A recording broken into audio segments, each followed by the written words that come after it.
Hi, welcome to the Quinta. We're going to go back in time in a minute because today we are going to be looking at growing some mushrooms, and hopefully this is going to be a bit of fun. We're trying to slowly become less and less reliant on buying stuff in shops. All the vegetables that we eat already are grown here or they're given to us. Same with the fruit. We are making plans to raise chickens, so sorry vegetarians, that's going to come up in due course. We're going to get some bees, but yeah, today we are doing mushrooms, so come along.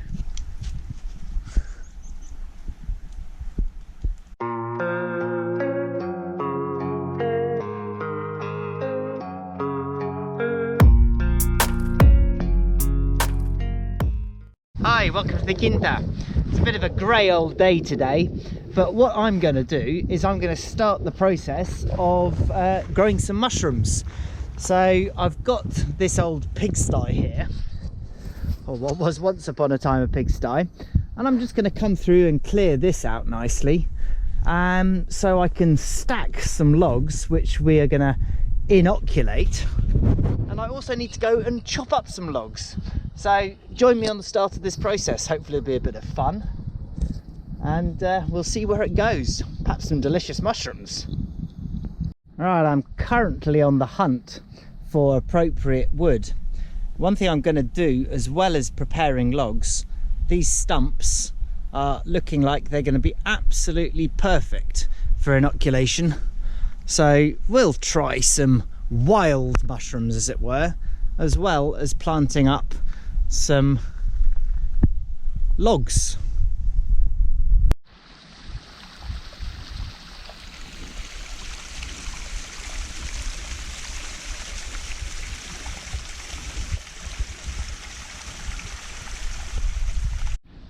Yeah, so what I'm looking for is some wood, some oak. Now I'm going to wander around with my little chainsaw and see what I can find. Well, I'm considering my candidate, and I've got this oak here which has got multiple limbs. I'm just thinking which one I might want to use, because they do say it's best to use wood that's cut relatively, recently, because if it lies on the ground then it gets infected with other fungi, so the mycelium then competes and they can knock each other out. So we want to grow edible mushrooms, not just sort of random things that are going to be destroying wood gently. So yeah, I'm thinking about that one there. Hello, where have you been? What you doing? Have you been having fun? Yes, you have. You wolf. I think I've changed my mind about this tree. I like its shape.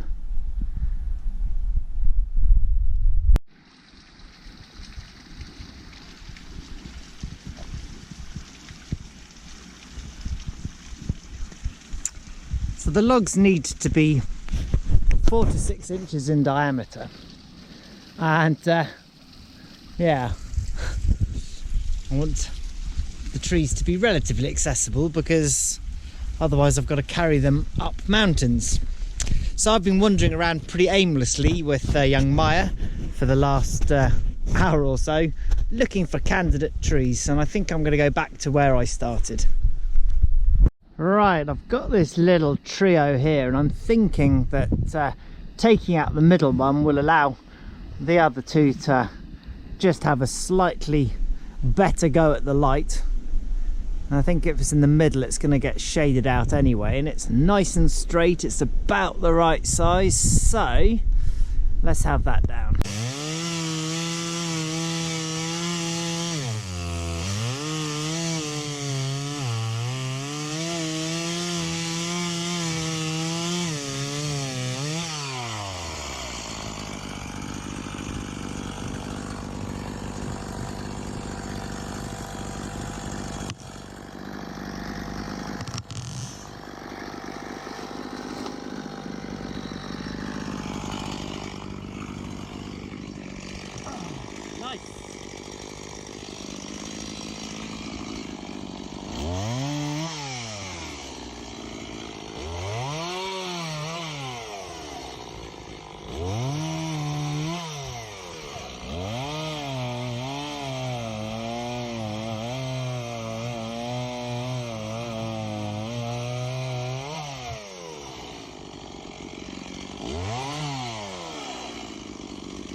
Okay, so I'm cutting these logs approximately a metre.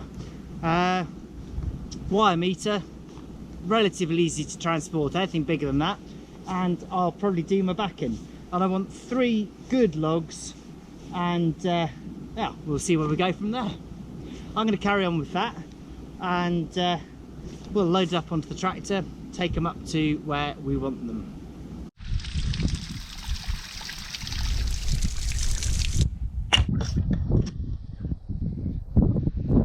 So what I'm doing here is I am cleaning off these lovely poles, because I'm going to make a little shelter to go around the bees, just to stop anyone inadvertently wandering into them. Yeah, but that's for another video. What I do want to show you just quickly is these logs. And here we go, these are the logs, and it's a selection of oak and chestnut that we're going to inoculate with the mushroom spores. Okay, so in this little bag here I have the mushroom kit, and they come in the form of plugs. You get 50 in a bag, and I got 4 different types, and you can see it's nice and humid in there, and you've got the mycelium starting to form on these dowels. And what I've got to do is I've got to drill 50 holes into the logs for each type of mushroom, bang them in, and then on top of that I've got some beeswax, so I shall melt that down, probably purify it a little bit before I use it, because there's quite a lot of crud in the top of that, and then we'll paint it on top to, you know, sort of seal it in, protect it from any other spores that might be around the place. And because I'm using various different types, I don't really want too much cross-contamination. So what have I got? I've got cogumelo do chupo. I'll have to put what this is in English down below, because I actually can't remember. Cogumelo juba de leão. So that's lion's mane, I think. What's this one? Reishi. There you go. And Ostra Rosa. So that should hopefully be quite nice. I can just about see in each of these the mycelium going. These ones, see whether it shows up on the camera. You actually see they're really quite advanced. You've got the mycelium growing away at an absolute rate of knots. Brilliant. So hygiene is going to be really important here as well. So I'm going to, before I start, get the beeswax cleaned up a bit. So that just means melting it, let the muck float to the top, skim it off, and yeah, drill a few holes in some logs and bash them in. I'll show you where they're going to go. Ooh, there's a little bit of a wind up here. So we've got these old pigsties, and one way or another I think they're going to be perfect. So what I might do, because I've got the choice of a couple, is to spread out a couple of types of mushrooms into each of them. Go and have a look at this one, see what we're up to, because they don't want to be in direct sunlight. Yeah. Can we see in here? Ooh, that's quite a nice little space actually. There's a little bit of a hole in the roof, which I don't mind about because they do need some damp. So yeah,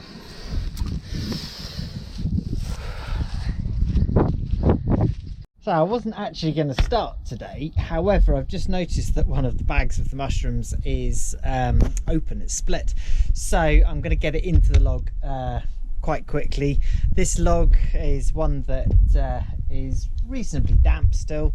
You want quite high moisture, obviously for the mycelium to feed off, otherwise you're not going to get any mushrooms. And into this one I'm going to put 24 plugs, and into one of the chestnut ones I'm going to put 26. So I've just put a depth gauge onto my drill, and I'm going to drill up these holes. So 6 holes per quarter rotation.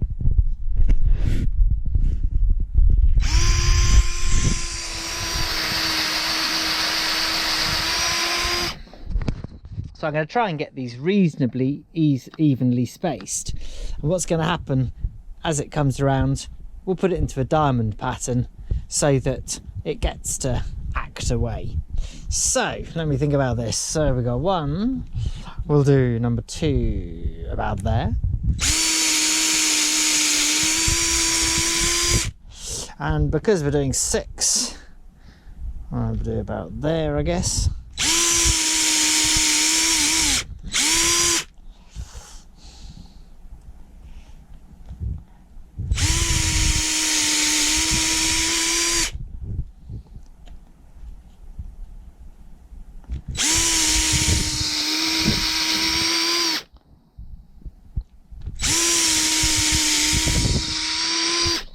And unless I've completely mucked it up, that means that those are nicely spaced. So I'm just going to drill out the rest of the holes on this particular log, and I'll come back when I start bashing in the dowels.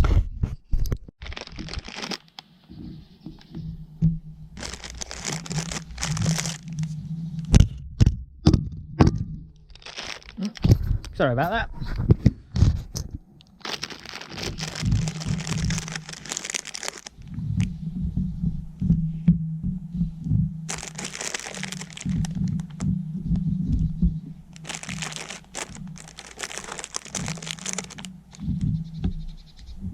Really is just a case of bashing them in.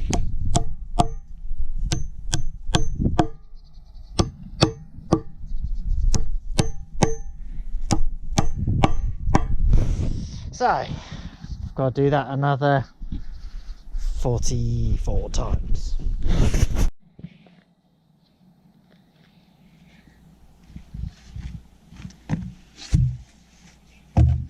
Okay. That's 1 inoculated log. I'm just gonna come and do one of the chestnut logs. I just want to see which whether oak or chestnut grows better, really. So one thing I'm definitely going to do in between the various types of mushrooms is I'm going to clean my hammer and my hands. I don't really want too much cross-contamination. So I'm going to get on with the chestnut log, and that's really about it. Bit of wax is melting on the stove.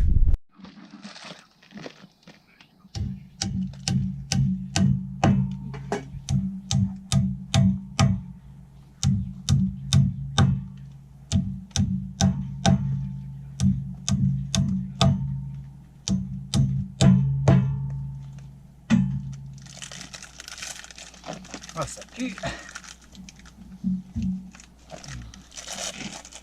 So really now, this is just a question of bashing in these mushroom plugs. And this is a different one, Schuppel now. So we've got the lion's mane, which looks a bit like this. The Schuppel, which I'm banging in at the moment. And we've got 2 others, and I'll put pictures of those up in a minute, I guess. I can't actually remember exactly what they were.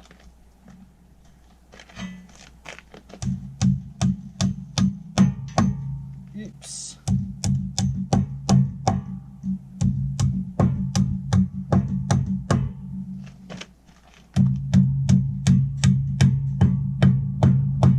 What I am doing is being careful to wash my hands in between the various different types, because I don't want cross-contamination, and they will sort of compete with each other.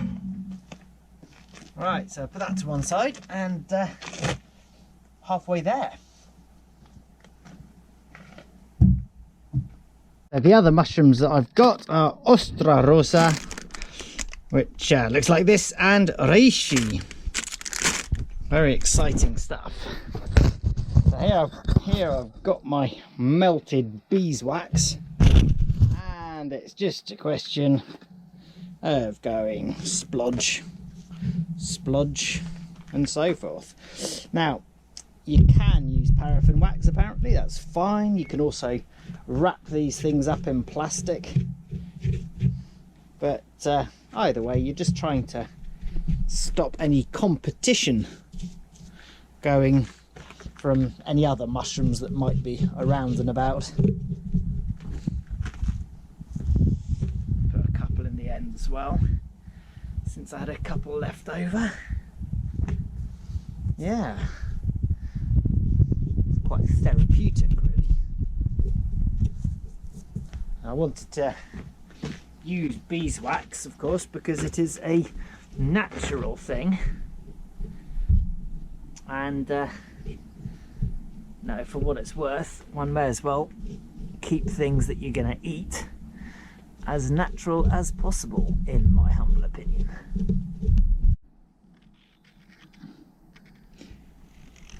There we go, and of course labelling it up, because otherwise there's no way I'm going to remember what they are.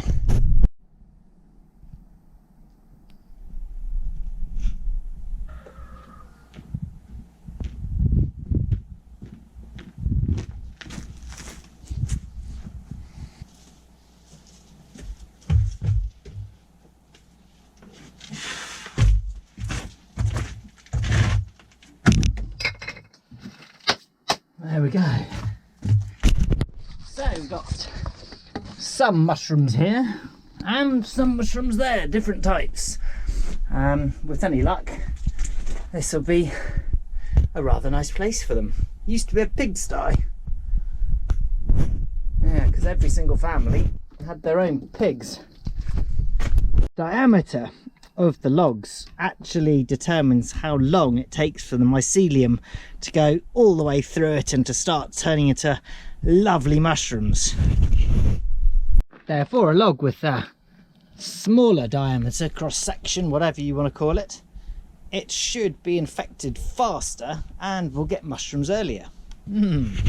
Hey, there we are, mushroom logs. So thank you very much indeed for watching. Yeah, so next video, I think, hopefully, fingers crossed, might be about bees. So look forward to seeing you then. Just for watching. Oh, don't forget, like and subscribe, it really helps. Now, lunchtime.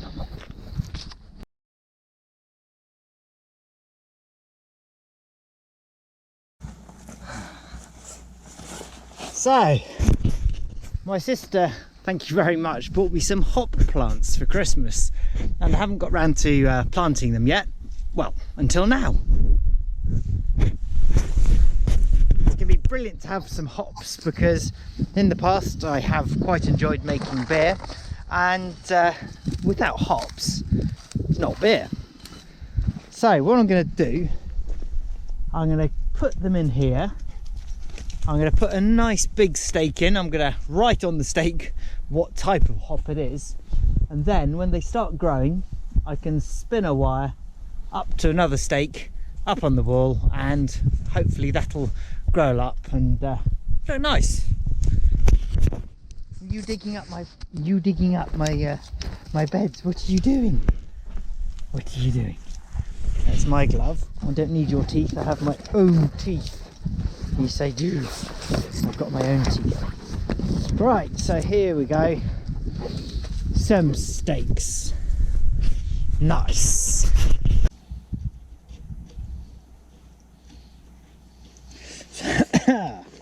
Excuse me. So, I'm never going to actually be able to remember what I put there unless I've written on the steaks what they are. So, they need bashing into the ground now.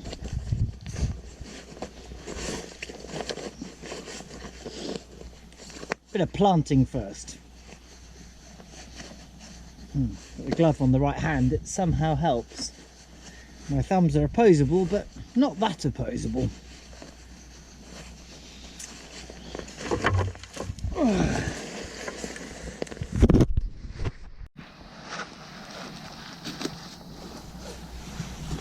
So, what are you? Wide challenges. And that's 2. And this one, you're the Goldings, aren't you? So, Prima Donna, Goldings, Goldings.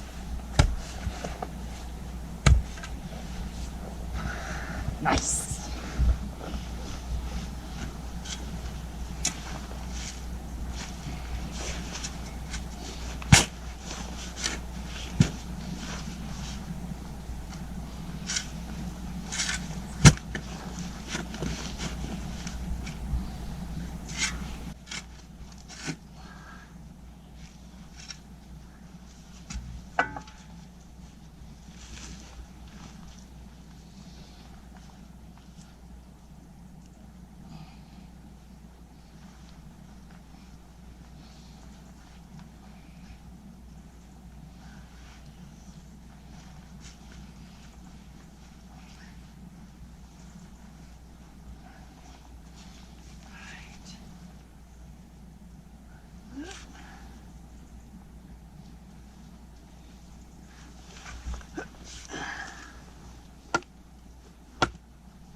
So there we go, 6 hop plants, 3 varieties, all planted in a lovely row. And what a beautiful evening it is.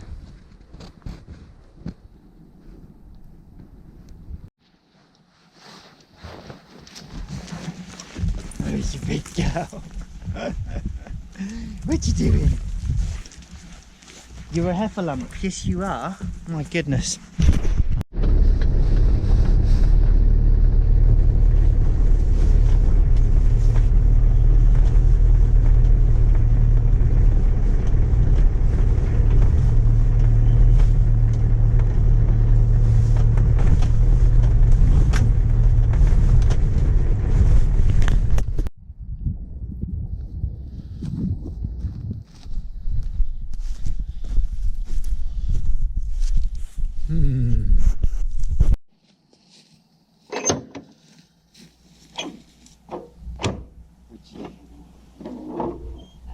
Nice.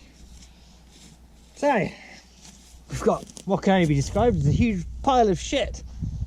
This is sheep manure, so thank you very much to Luca, one of our lovely neighbours, who sourced that for us.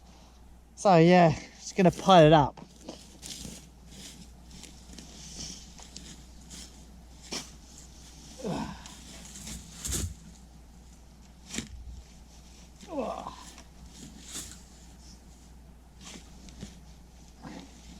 You're lucky it isn't smell-o-vision.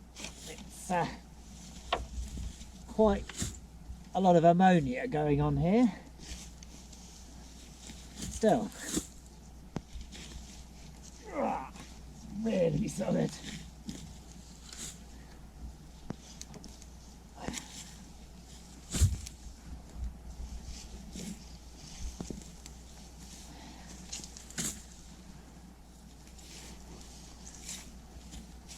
What you doing, mate?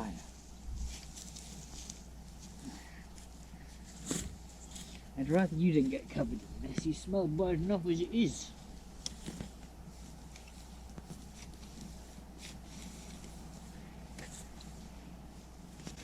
Please don't start eating it.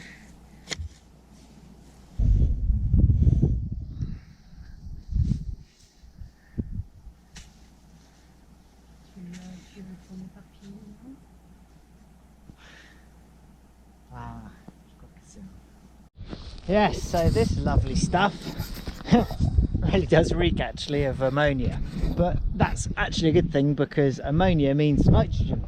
So I'm going to let this rot down and it should generate some nice heat, and I can actually hear Ev being attacked by Keith down there because she's cleaning out the pigeons. So assuming that she survives that, we'll add the chicken manure to this and hopefully have some really nice stuff to put onto the garden.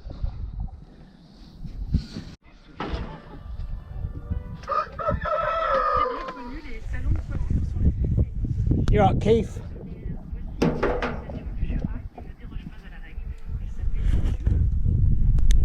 Chickeny goodness. Beep, beep.